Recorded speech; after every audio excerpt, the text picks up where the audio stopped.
ganda ng aming samahan at walang nalalamig. Mas pa sa mag-asawa ang aming dinadaig. Araw-araw kwentuhan, araw-araw kibuhan, araw-araw yugyugan, araw-araw sundutan. Pero di ka nais-nais ang isa niyang dahilan.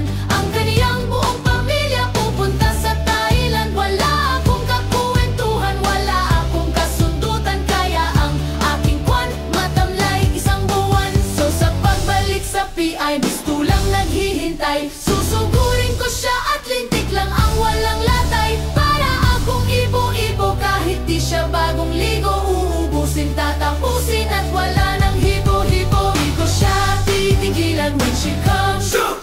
Di ko siya titigilan when she comes. Di ko siya titigilan, di ko siya titigilan, di ko siya titigilan when she comes. Di ko siya titigilan when she comes. Di ko siya titigilan when she comes. Di ko siya titigilan, di ko siya titigilan, di ko siya titigilan when she comes.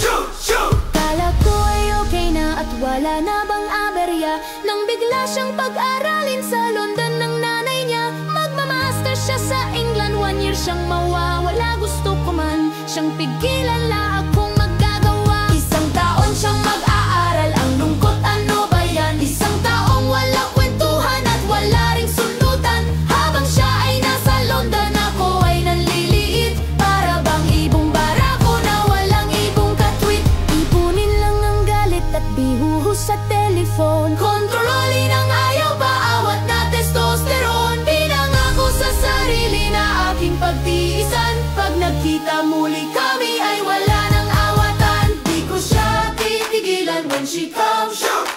Di ko siya titigilan when she comes.